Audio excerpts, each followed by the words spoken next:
வணக்கம். கிளிமுக்கு மாங்காய் ஒன்று எடுத்துருக்கேன். ஈரப்பதம் இல்லாமல் சுத்தமாக காஞ்சிருக்கு. இது கொட்டை எடுத்துட்டு நறுக்கிடலாம். ஈரப்பதம் இல்லாமல் வாஷ் பண்ணி தொடச்சி ஆற வச்சு தொடச்சி நறுக்கின மாங்காய். உப்பு 2 ஸ்பூன் எடுத்துருக்கேன். எண்ணெய் 4 ஸ்பூன் எடுத்துருக்கேன்.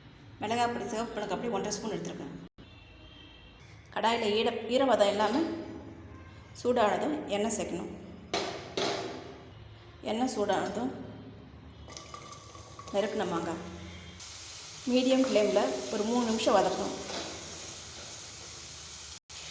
மாங்காய் இது நிறம் மாறி வரும்போது பாதியெல்லாம் வந்ததும் உப்பு சேர்க்கணும்.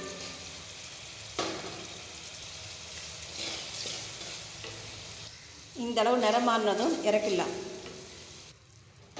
சிகப்பு மிளகாய் பொடி,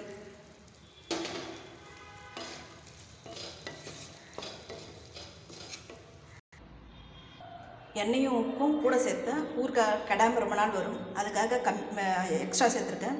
விருப்பப்பட்டால் கம்மியாக சேர்த்துக்கலாம். நான் இதில் கடுகு பொடி சேர்க்கல, விருப்பப்பட்டால் கடுகு பொடி சேர்த்துக்கலாம்.